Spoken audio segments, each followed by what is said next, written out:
9 lots in that section, and then the headquarters is also a lot. That makes it 10. And so we have already set up centers in the 10 locations for verification, evaluation, and documentation of all IPCs and all award letters in terms of contracts, so that we know the contingent and actual liabilities of the NDDC. At the end of the exercise, the federal government hopes to have a bankable NDDC where the balance sheet could go to the bank and be accepted, and could bring value in terms of industrialization to the region. And at the same time, we also hope to complete the over 9,000 projects that are lying fallow at the moment in the Niger Delta region for the benefit of the people.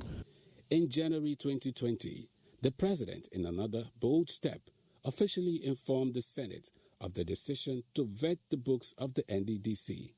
Although a governing board had been approved by the Senate at the time, President Muhammadu Buhari needed to make the senators understand the need for an interim management committee to work with the auditors so as to avail a substantive board a clean slate to kickstart their tenure.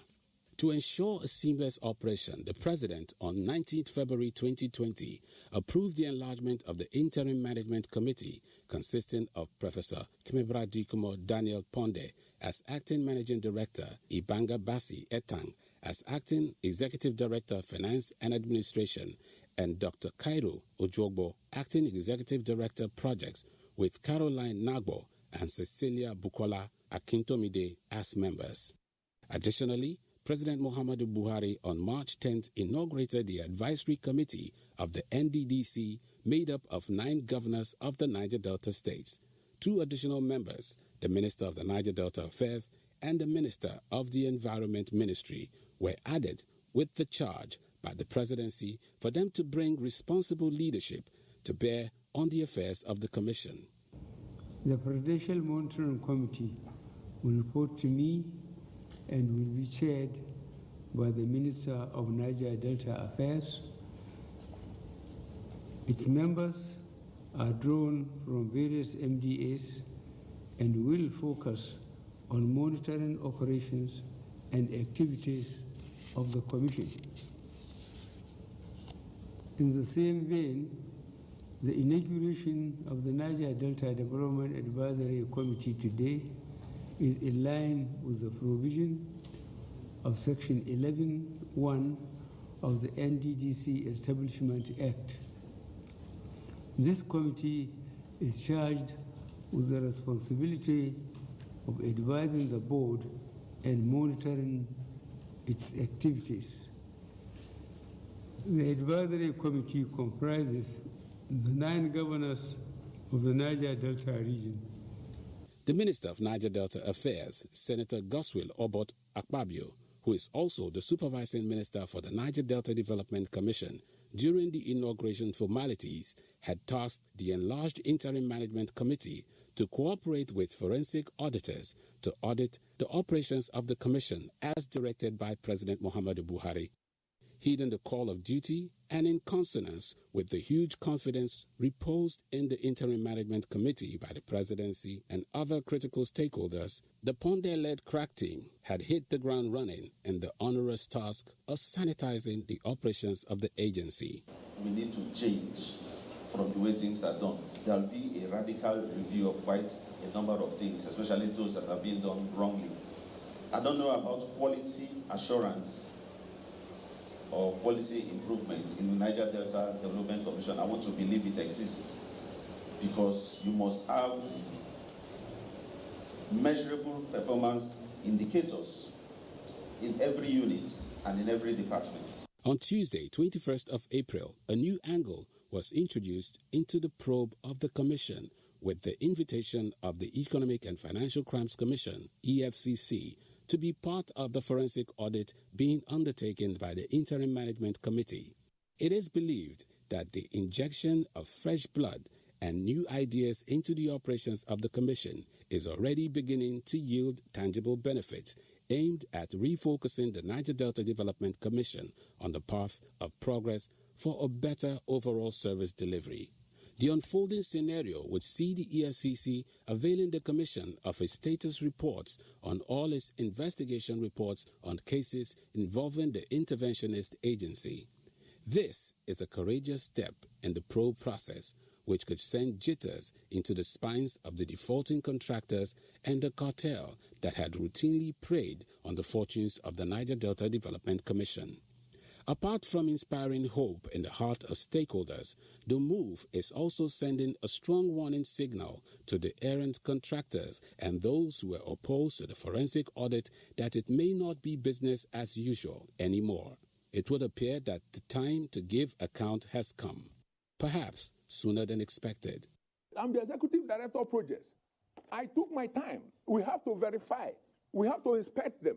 I took my time. I went from state to state. Everything, I recorded it. And whenever it is satisfied that you have done work that merits payment, we will pay you. And we were not paying as they used to pay. So the contractors are very angry. It was Africa's finest wordsmith and master storyteller, Chinua Achebe of blessed memory, who said that those who bring home an infested firewood must be prepared for the visit of lizards. Those who are afraid of the visit of the lizards are fighting tooth and nail to avoid being brought to book.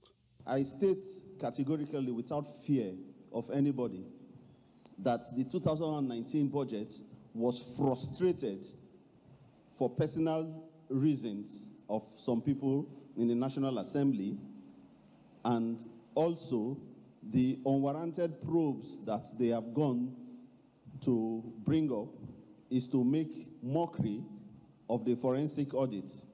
Since the president ordered for a forensic audit of the commission to ascertain the veracity of the allegations and claims made against several managements without minding whose ox is God, all hell has been let loose.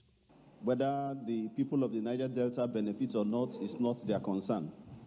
They are not taking into consideration the fact that there has been not one single project that's been commissioned by the president in this region. The petitions and court cases increased astronomically as the aggrieved personnel that were recently transferred out of the Commission's headquarters for non-interference to the forensic audit have regrouped and fighting back for their dear lives.